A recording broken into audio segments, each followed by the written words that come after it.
Welcome back, everyone, for another day of Friend or Foe Esports. My name is Rare Adam. Alongside me, of course, is my fellow co-caster, Anti. Happy to be back behind the mic with you again for a little bit of an interesting day here. We got two games on stream here. Both of them get covered by us, which is a little bit of a change for us. But nonetheless, Fat Pikachu versus INT in the trees for a first matchup of the day. Both of these teams still looking to try and lock themselves into better positioning come playoffs. Yeah, I mean, definitely could be interesting going into this one. I do see that we do have Oatmeal in the bot lane instead of Blackpink Trash, and we do have Pagtrop is taking up the mid lane for INT. So we're definitely going to have a little bit interesting of a back and forth. INT kind of taking a little bit of the Arena's playbook out of the field of play, you know, banning Tarek straight up, and the Milio, something that we've seen Raptor play exceedingly well, going to be taken off the table. The immediate Ornn slammed down in the trees. How do you respond? I mean, there's a lot of options for an Ornn counter, like for example Fiora, but it's a question really, does Broccoli play them? Yeah, and Instead, it's going to be the answer from the Rel here. Of course, a very strong flex pick now with Rel jungle being quite strong. Rel support still very good on that bottom side of the map. And the answer with that Camille immediately. Stormblast has been one of those players who can play these tanks and survive some of these lanes, but plays more so for the team. And that insta-lock on the Ornn sort of speaks volumes to that in a lot of ways. Of course, against the Camille, you're not going to have a great time in lane or in the later stages of the game. You just sort of have to try and survive as long as possible. Yeah, I mean, just like an old RLS saying, I think the team that pick Ornn first, that team gonna win. And Fat Pikachu gonna be embodying that one quite nicely. Ornn and Leona being picked up, just speaking volumes to how much they want to play around their team fighting prowess. But the thing is, Camille in the side lane is going to be a constant threat, constantly going to be a champion that you have to keep in mind, you have to deal with, and you're going to have a lot of issues with. Samira, interesting hover. That would have been spicy and probably not very good, but spicy. Honestly, I would have liked to see it. I think Samira is one of those champions that when we get to see it, it's sort of a treat. Same thing as like seeing a Neela or something come through. It's just so fun to see those champions that have that pop-off potential. Of course, with the new Soul Fighters skin and everything, would have been really nice to see that one come through if they have the skin. But, oh my god. Oh, wait a sec. We might see it anyways. Yeah, we're actually seeing the Samira locked in for INT.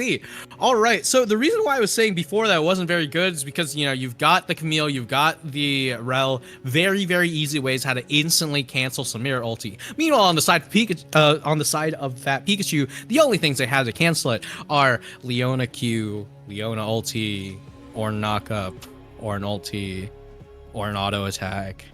Actually, there's a lot of ways to cancel Samir. I don't know about this pick.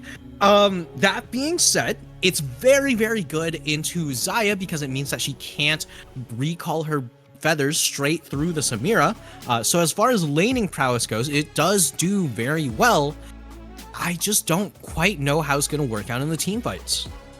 Yeah, you can see the vision as well, because Samira Rel is such a strong combination where you can keep them suspended with your passive, of course, continue on those fights. You have a lot of ways with this Rel to sort of combo in with the Samira, and especially if that Rel ends up going jungle, you can put another support on top of that with this Samira. Granted, considering the lock-in, very likely to see that go to that bot lane. It's sort of throwing the gauntlet down in a lot of ways, saying, listen, we want to play aggressive, we want to go for this sort of kill lane, and that's exactly what they throw down with that one. Nonetheless, bans coming through, lots of mid lane bans here with the Lissandra, the Silas, and the Swain. Of course, that Trundle ban, more so to prevent Samira from just getting popped up while she's in her ultimate, or in any situation that it can be so annoying. And the Sejuani now getting hovered and locked in, that means that Rel goes to that bottom side, and with the Sejuani out of the jungle, you have more ways to keep the Samira safe. So I really like this vision that In the Trees are going for. Granted, how do they round out their comp?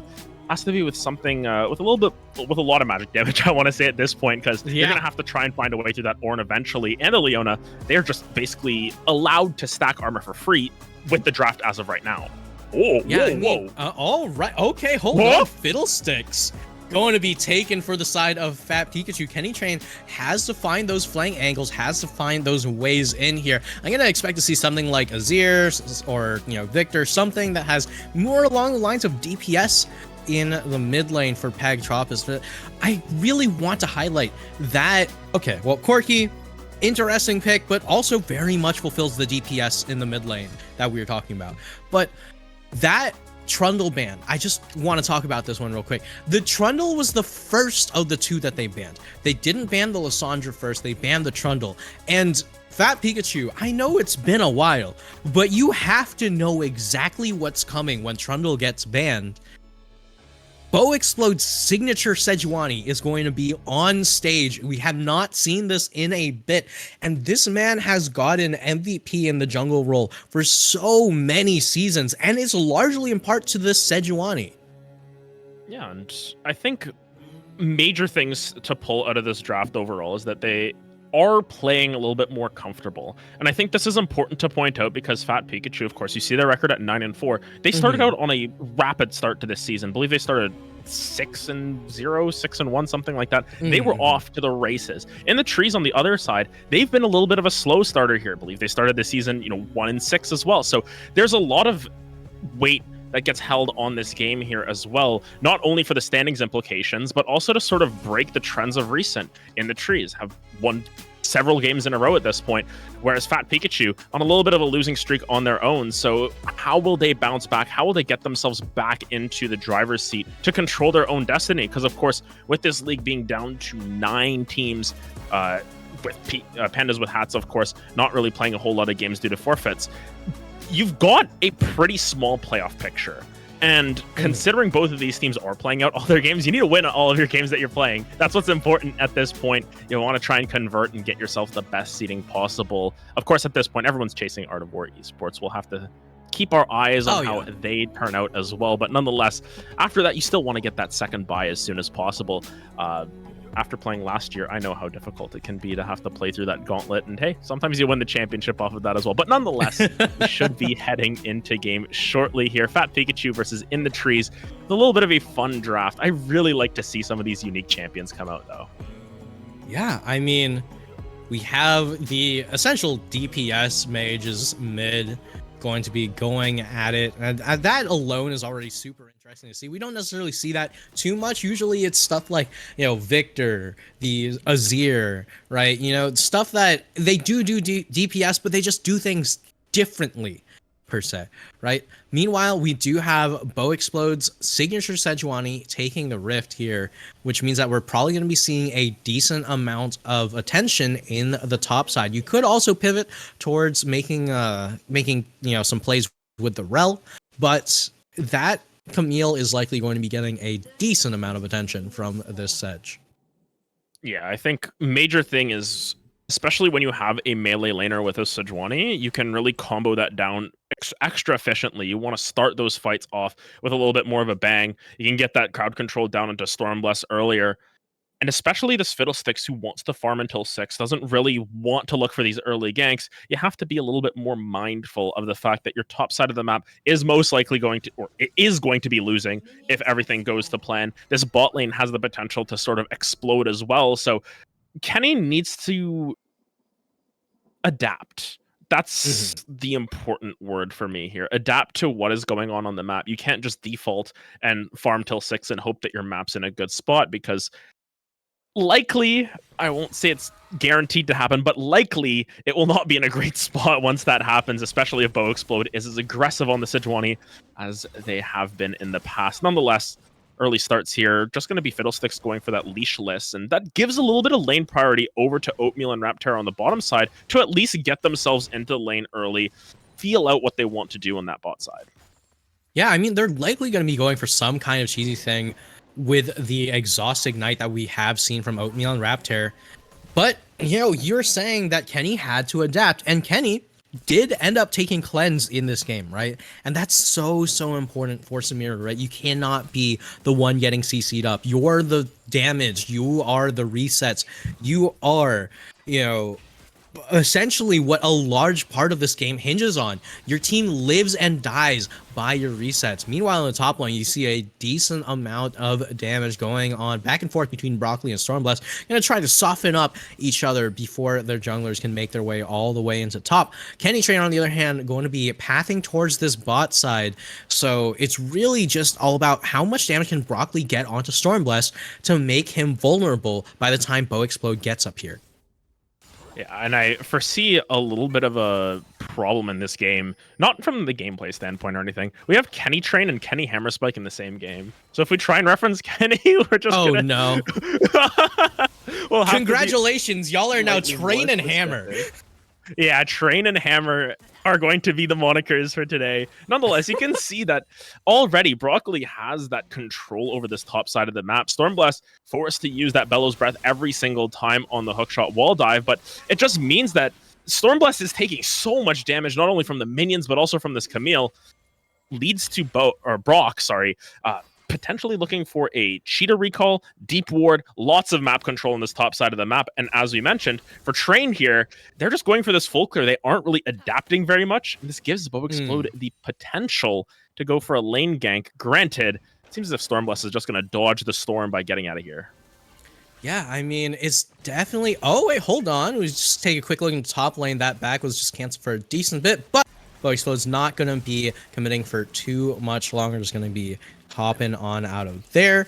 But Brock Lee's lane is in such a good position now. You know, has the deep ward, has the... the teleport advantage, has the health advantage, despite Stormblast teleporting back into lane. It's looking so good for the side of INT here. Pack Drops, on the other hand, taking a lot of damage. Jakunk, solid trade, but, teleport v teleport, cannot be expecting any kills here just yet.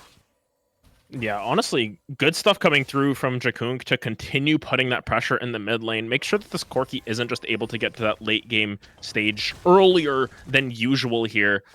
I think the Talia is a very smart pick as well, considering you've got this Fiddlesticks. You can just sort of get the Goon Squad pulling up onto this bot side, keep them as safe as possible. Of course, top lane, same old adage where Stormbless just going to be taking it on the chin for the most part here.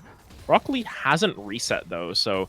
Interesting to note that despite that wave getting shoved all the way into tower, they didn't opt for a quick reset to potentially keep the pressure up. Granted, a little bit of a gold lead might just be pushed back into Stormbless's favor, considering there's a huge wave for them to collect, and there's not really much Brock Lee can punish with. So despite the early pressure, Stormbless still going to be okay in this lane. Yeah, and Brock Lee once again just going to go for a deep ward, just...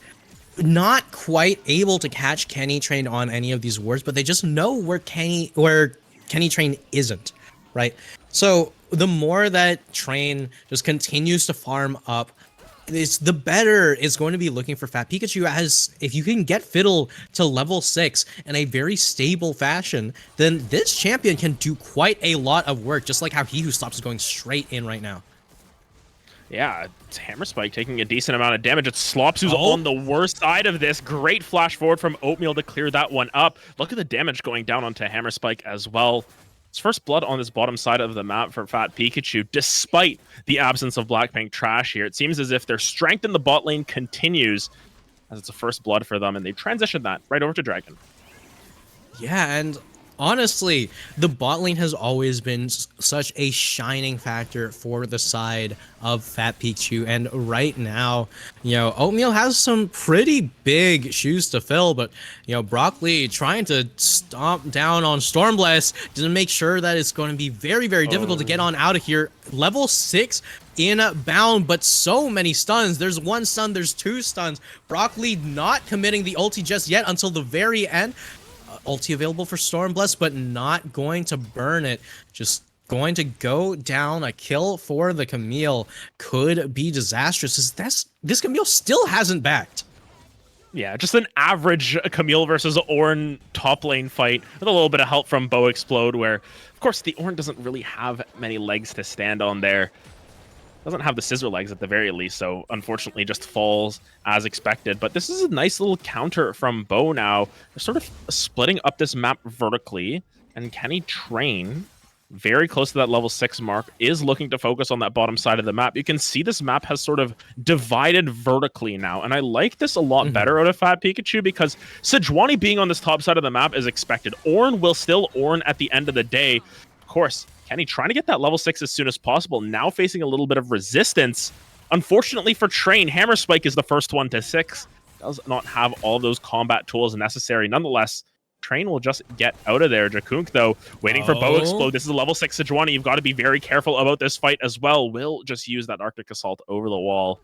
Very close to getting a fight there, but overall, Fat Pikachu are okay with this situation. They don't really lose a whole lot off of it. Just a little bit of pressure, just a little love tap down on this bot side of the map.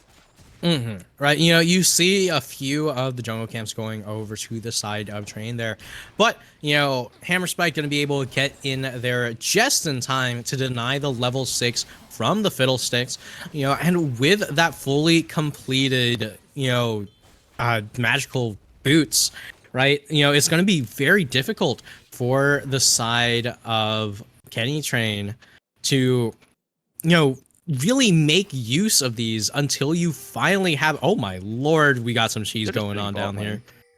Yeah, this is honestly a very smart call as well. They know that front bush is safe. They've swept out this middle bush with the effigies. Of course, level 6 means that is an option. Train will be popping that ultimate. Big fear coming down onto Slop. So much damage being dealt, but the Ferromancy crash down is enough to get He Who Slops out of there. Nice attempt. A good little chunk of change picked up by the first strike. But that's about it. And now mid lane, Jakunk needs to be careful as the ultimate comes down from Bow Explode. This is exactly what we expect to see out of this guy. Pagtropus will barely stay alive, but will pick up that kill with the last little sliver of health and mana. And it's another kill going the way of In the Trees. Yeah, and Pagtrop is incredibly brave there, just Valk straight on in. You know, the Crowstorm in bot lane might have been able to do a decent bit of work with the boots completely finished, but Pagtrop is showing off just how you're supposed to be able to use the movement abilities for damage. You know, Raptor still looking for that level 6 as Oatmeal is the one who got most of the experience. And honestly, on the Xayah, you really do want her to hit 6 as soon as possible, especially laning into Samira. Yeah, she's level 7 right now. So this is an excellent position for Oatmeal to be in, being at the same level as a Hammer Spike.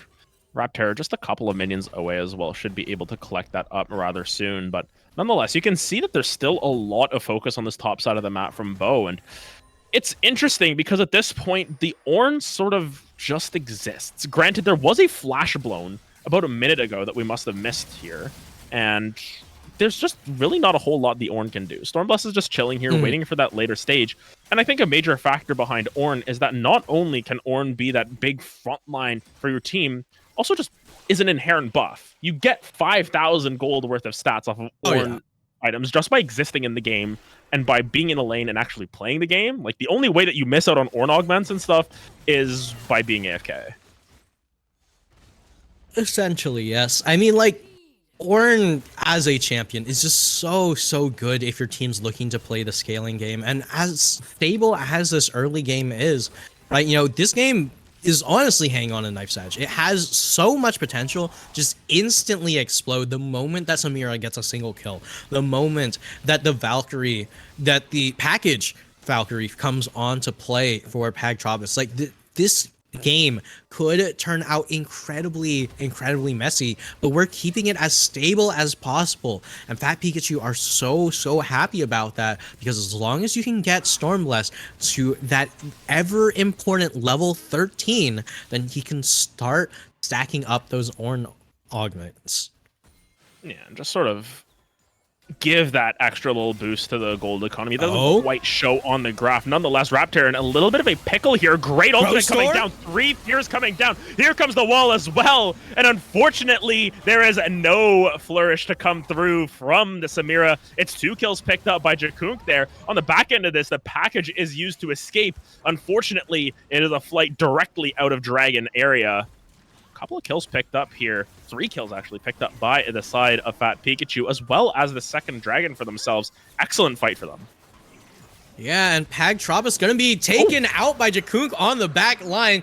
Frequent flyer miles are nowhere to be found, as that was a one-way ticket straight into the loving arms of Jakunk's Talia. Oh man. First strike straight into first class gameplay for Jakunk. You know, 3-1 on the Talia, gonna be feeling so nice now. Meanwhile, Broccoli picking up 3 full plates in the top lane, definitely not gonna be feeling terrible about that. But this is the volatility I was talking about earlier, right, where Fat Pikachu are the ones who want to keep things as you know, stable as possible. But the moment that INT try to pull the trigger, they're more than ready to respond.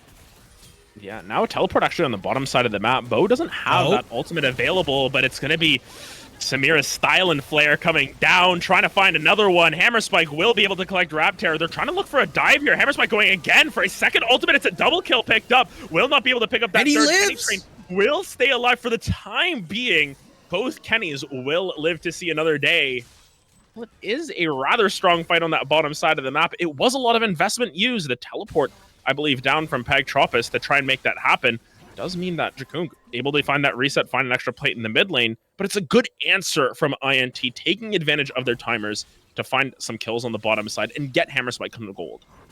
Yeah, I mean, a beautifully timed counter gank from W6D2 gonna make sure that Kenny Hammer Spike does in fact get to pull his Devil Trigger and straight up murder some people.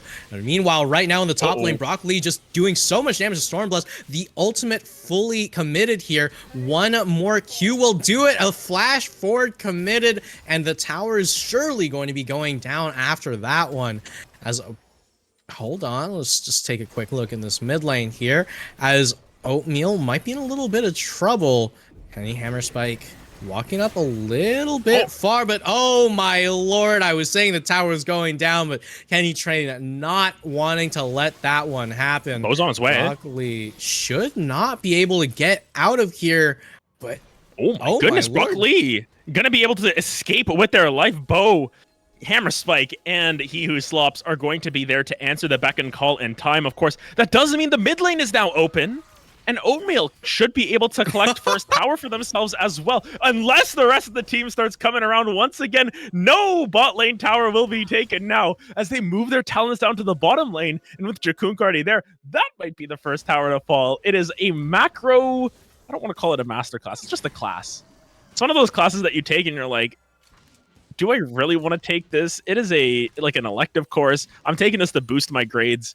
And the content in it is a little rough around the edges. It's a general ed class for a subject that you don't really care about. Meanwhile, Stormblast really caring about this gank that's going straight on in there. Not too happy about W6D2's presence. You know, there's already so much damage on the tower. Why you gotta give me more things to be worried about? Says Stormblast here. No flash on the Ornn. Definitely a rough position to find yourself in. Meanwhile, mid lane, tower might be going down soon, but Oatmeal able to straight past that Sejuani ult. You're gonna make sure to stay as safe as possible. Like I said, Fat Pikachu want this game to stay as stable as possible. If someone pulls the trigger, they've shown the propensity to just fight back at any moment, but they don't want to be fighting. Yeah, I think that's a major factor in this game where for the side of Fat Pikachu, they're sort of still in a very good spot. They've picked up those first two dragons, and despite a lot of the aggression that is almost being forced by the side of In the Trees, there's not a whole lot of punishment coming down. And that's what's important, is that despite the fact that INT have been very willing to fight at every single point, despite the fact that Stormblast is down 2 levels, despite the fact that Stormblast hasn't had flash like this entire game, has basically been burned off of cooldown every single time, Fat Pikachu are still okay. They're chilling. They're okay with this situation. They're going to pick up first tower as well. And slowly but surely, they start to march towards their win condition. Whether that win condition comes in 15 minutes, 20 minutes, really depends on how this next little bit goes. But of course, with your Talia sitting on an item and a half, your Xayah now sitting on an item and a half as well, your Fiddlesticks ever so present with that rocket belt as well as those Sork shoes, you have to be cautious taking these fights as INT, because a moment's notice could flip this all on its head as Hammer Spike. One piece of CC during that ultimate is good night for the Samira. Yeah, meanwhile, you know, we do have Dragon coming up in just a short moment. INT first to really get there and get all the vision available. He Who Slops might be in a little bit of a precarious situation, but Kenny Train had already been committing towards the Herald, so they're probably going to drop this dragon. Should be going straight over to INT. I do not expect to see the Fiddlesticks responding. Yeah, you know, it's all in for INT, and Brock Lee going all in on Jakunk here, you know, looking to get the kill. Package not committed, but teleport is hold on. That Pikachu getting 2 charges off in a phenomenal position here, a phenomenal macro play, but they had to get out so fast. Another charge as well going to come through, but look at this fight on the back end of this. Package going to come down. So much damage being taken by Fat Pikachu. They are not going to escape this one alive, but they still get so much of value out of this. Hammer Spike going to pick up 2. Camille going to find another one. Oatmeal, somehow, some way, will be able to escape this one alive. Just noticed that the effigies on the map actually just show up as Fiddlesticks. I was wondering where Kenny Train was. They were in that fight. They were falling down as well. despite all that, the gold still stays in favor of Fat Pikachu. It's been relatively even this entire time, but that huge push down mid lane opens up the map for them so much. That was a perplexing play. Yeah, I mean, I don't know. You do give up your 2 mid towers. You don't give up your inhib though. And starting the dragon stacking right now might feel nice to deny the Elder earlier on, but as we said earlier, Fat Pikachu are the ones that want this game to go on longer. Yeah, and the longer this game goes, the more time Stormblast will be able to get tanky. Thus far, hasn't completed an item. Is on the pain train right now, trying to finish up that Jack show. Jakunk's going to be on this top side of the map, picking up a side lane tower. Stormblast now is tasked with dealing with Pagtropus, which I think is probably worse than dealing with the Camille in a lot of ways. They're just scaling. Yeah, you're scaling.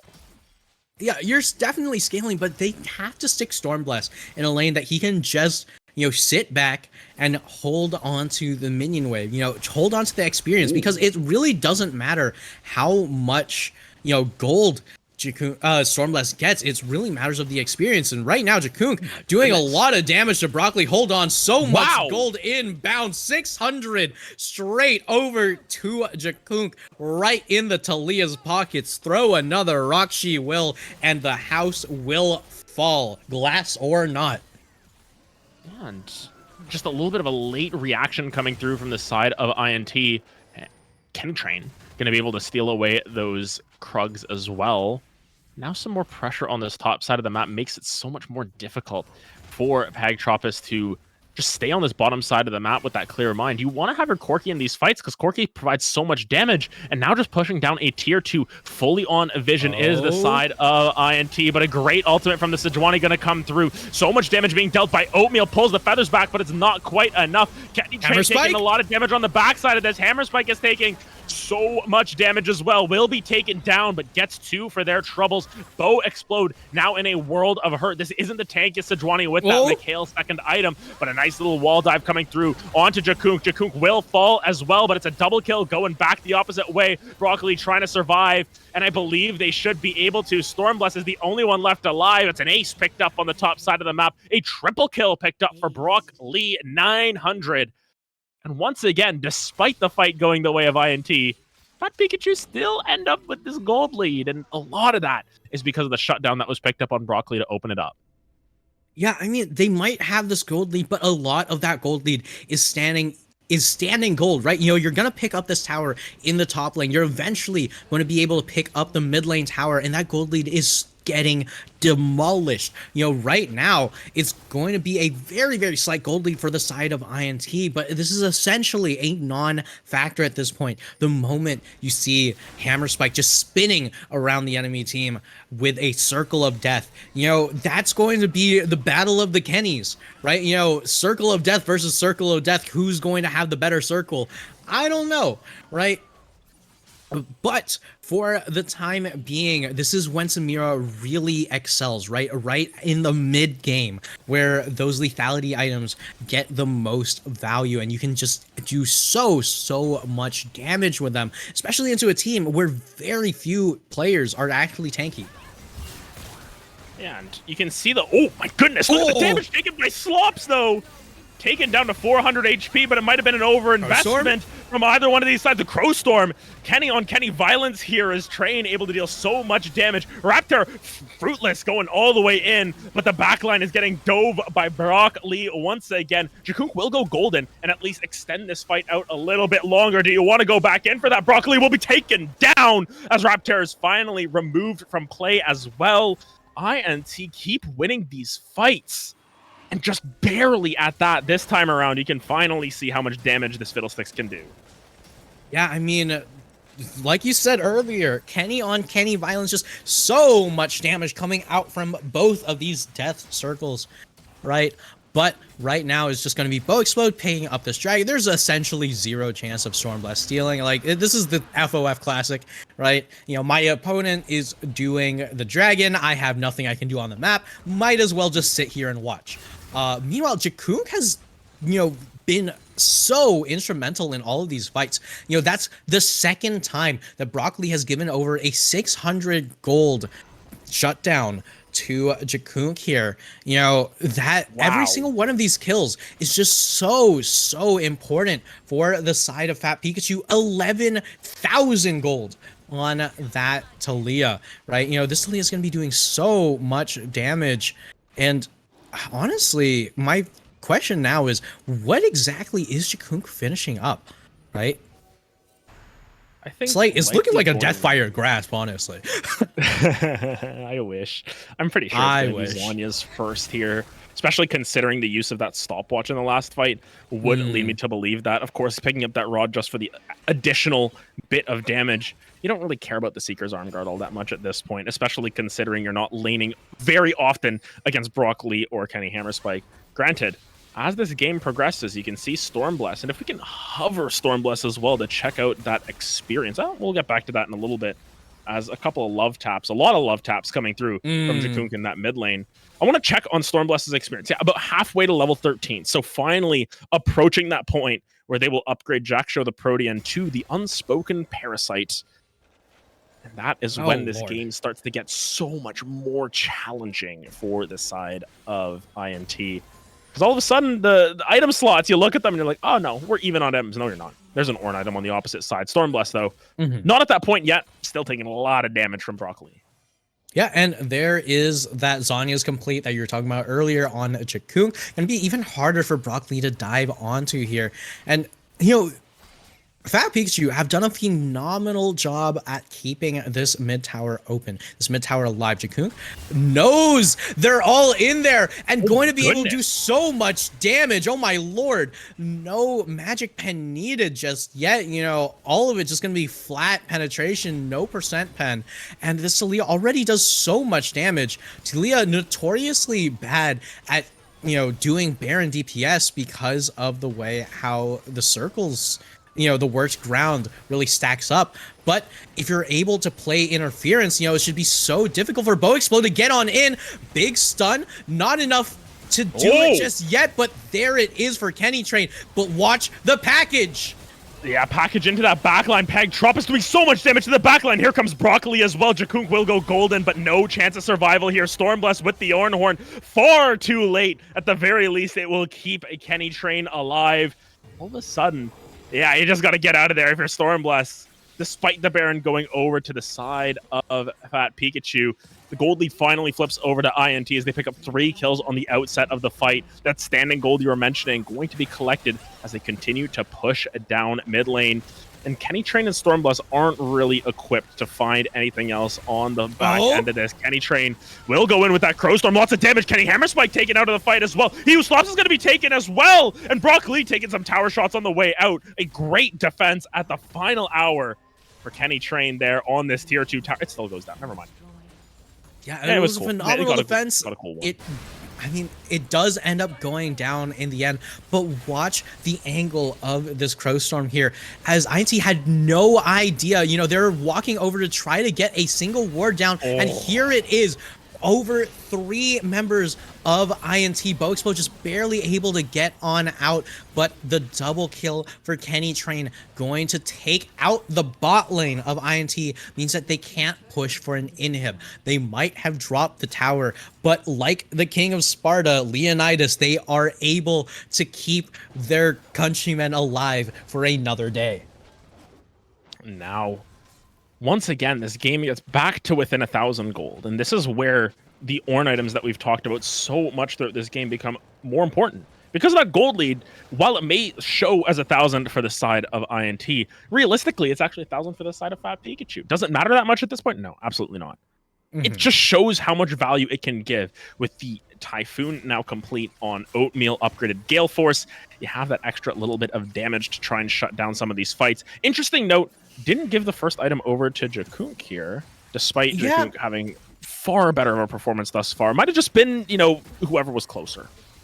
Yeah, that definitely might have been one of it. Another thought, right, is that maybe they realized Jakunk's already doing really, really well, right? Like, hold on. Oatmeal, on the other hand, might not have been doing as well, and definitely in a rough situation. Still has the ultimate, still has the flash. Jakunk going to drop on down and make sure that his mid laner is doing fine. But as I was saying, right? You know, Jakunk's already doing really well without the. Oh my lord! Doesn't even give me a chance. Oh, the crash down onto 3 though, and it's gonna pull in 3 with that Magnet Storm. But look at the damage being dealt. Oatmeal, hey, making use of that Typhoon already, finding one on the opposite side. Great Crow Storm on the back end of this one as well, but it will be shut down immediately in the fight, going the way of INT.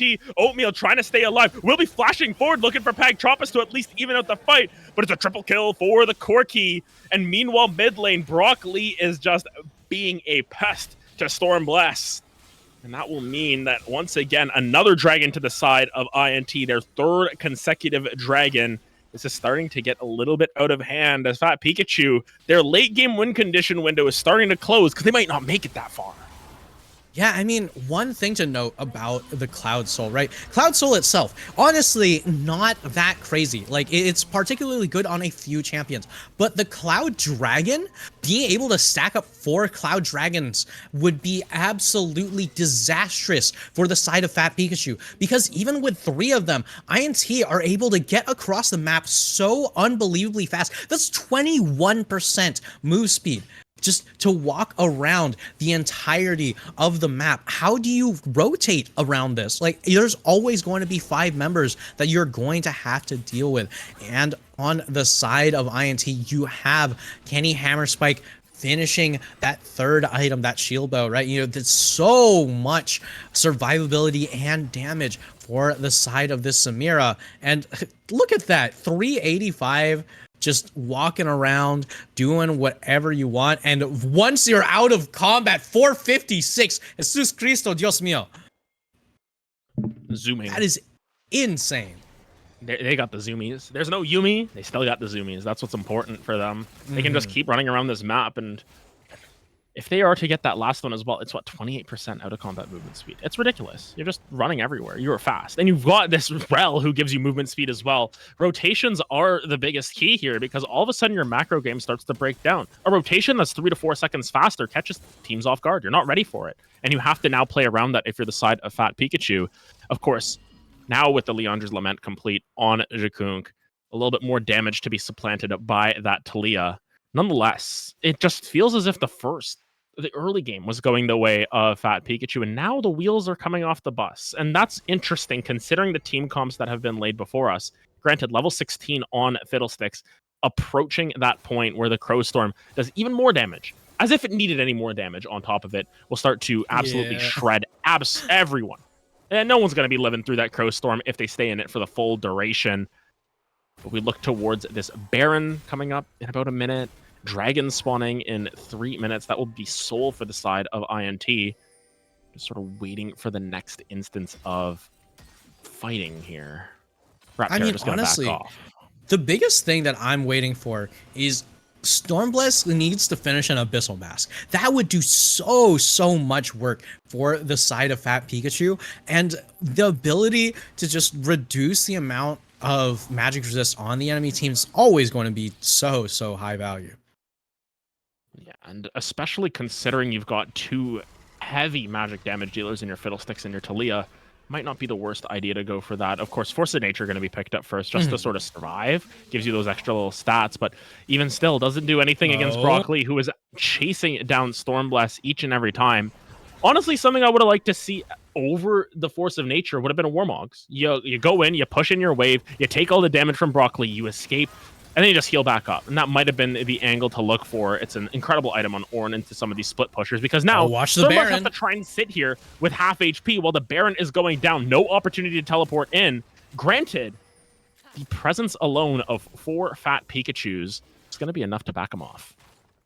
And, you know, the Pikachu squad coming in real fast. No Squirtles around, but Pikachu going to be able to take that moniker real fast. Meanwhile, Stormbless crucially hits level 16. You know, another upgrade on the ultimate. Might not necessarily be playing too hot in terms of the laning phase, but more Ornn augments going to be going across the entire team can really start to make use of this pick. The reason why you have Ornn in the first place. Meanwhile, Kenny Train getting engaged on here. Jakunk just sliding on in, not going to fully commit to it. Yeah, almost an overcommitment coming through from the side of Jakunk specifically, using that ultimate to try and slide across, keep the team safe. And Bow Explode is perfectly fine with that, because that ultimate's on like a 50-second cooldown at this point. Doesn't really care if they lose that one, but the Tilio wall can be quite useful for getting into these fights a little bit sooner, being in a better position. Broccoli is at no HP here. Flashes over the Ornhorn. Let's get a replay on that one once again. Seems as if we're going to get that. As Broccoli, they were very low going into that fight, and somehow they find that win. Stormbless almost turned it around as well. Yeah, I mean, here we are. You know, Stormbless just continually clearing out the wave, you know, burning the W, the Bell's Breath a little bit early, you know, understanding that you're going to be in a lot of trouble here. Huge auto and huge tower damage. But right now, Bow Explode, Broccoli, rather, just going to be able to get a flash directly over the Ornhorn, meaning that there's nothing Raptor can do to end this. Look at all the true damage. Look at all the healing. And the only person possible to take out Broccoli is once again Jakuk in the wings. Oh no. Throw Storm fully committed. Broccoli, is he going to get out? Yeah, Broccoli should be able to get out of here. Oatmeal trying to chase him down, but another hookshot wall dive over here will be enough to buy enough space. Broccoli gets away with murder, while the rest of the team here from INT going to secure up this Baron. It's a fumble at the goal line here, it feels, for the side of Fat Pikachu. They sent so many members down to try and collect that shutdown. No moss, no dice, not gonna find it. They will collect the dragon as sort of their pittance, but even then there might be a fight on the back end of this. Jakunk will be able to wall off a Bow for a little bit. Slops and Hammer Spike not gonna be able to join into this one. But look at this, Broccoli has teleported back. It's forcing flashes out. Jakunk's in a world of hurt. Jakunk will be taken down. The package going to be invested, as well as Pagtropus clears that one up. Broccoli still on the chase, face checking into 4 members. Will just back off for the time being. And this is looking real dire for the side of Fat Pikachu. We talked about how strong they were in the early season here in FOF. And now, once again, looking down the face of defeat, Slop's going to go all the way into that backline. Engages onto Raptor, not the best of choices, but the push will still continue. Yeah, and very crucially able to get the wards over the wall, making sure that Kenny Train doesn't have a Crowstorm opportunity. Sitting at level 15, you just want that extra level so badly. Want that extra damage on the ultimate, but the Fiddlestick's just not allowed to do his job, right? You know, Stormbless able to give, you know, Fiddle the ornament, but like there's just so little that the ornaments are actually gonna do in the face of 8,000 gold. And oh my lord, a big one almost takes out Oatmeal straight up from 100-0. Yeah, that's a lot of damage now being put forth by the side of INT. Broccoli has done an incredible job of shutting down the split push game thus far. Has been perfect in the side lanes for the most part, pulling so much pressure for completed items on this Camille. Very likely to finish up a 5th one very soon. Looking down full build basically at this point.